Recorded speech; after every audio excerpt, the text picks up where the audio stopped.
We're starting off this year's final episode with a look back on NCTM's recent joint conference with NCTE, the National Council of Teachers of English. Susie Katt is here to share her experience with us. Thank you for joining me.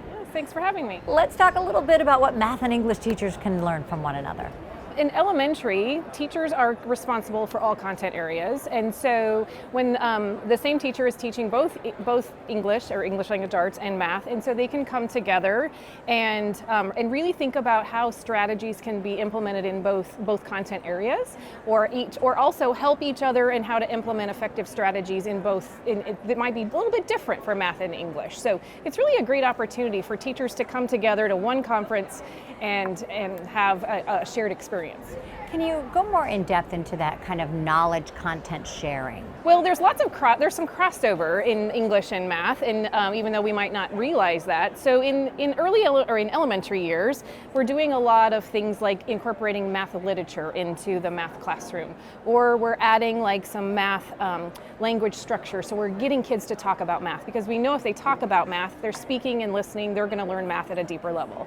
So, and conversely, when students are reading nonfiction text, or when they're reading and comprehending or trying to problem solve in English, the math side kind of can be you incorporate in that way as well. Yeah, when you think about the math problems, right? Yep. Those are the ways to kind of incorporate both. Absolutely, and you've got to comprehend when you read, depending on if it's a book or if it's a math problem. So tell me, as we look to the future, how NCTM and NCTE are going to continue that collaboration and perhaps build on it. Sure. So last year's joint conference was a success, and so we're planning to have another one. It was just announced last night, and it will be here in Chicago, June 16th through the 18th.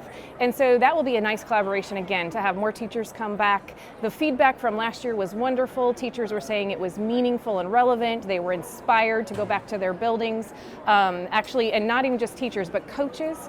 It's another great thing that administrators could come and learn with their teachers, but learn about two content areas at one conference. So that is going to be, NCTM and NCTE are planning to do that, and hopefully continue that conference in the future. Could be some other things coming down the pike, like webinars, podcasts, the possibilities are endless. How does that inspiration that you get from the collaboration translate into benefits in the classroom for the student? It kind of lights a fire, right? And so when you come to collaborate and you learn with others, and you just kind of leave with this energy and this excitement about going back to your own buildings and your own contexts and districts and just trying something new, because it kind of like you feel like you have a big support group behind you, even though they might not be with you because they're still at and then there are other districts or other areas of the country. You feel like they're cheering you on from afar. Well, Susie Katt, thank you so much. Absolutely.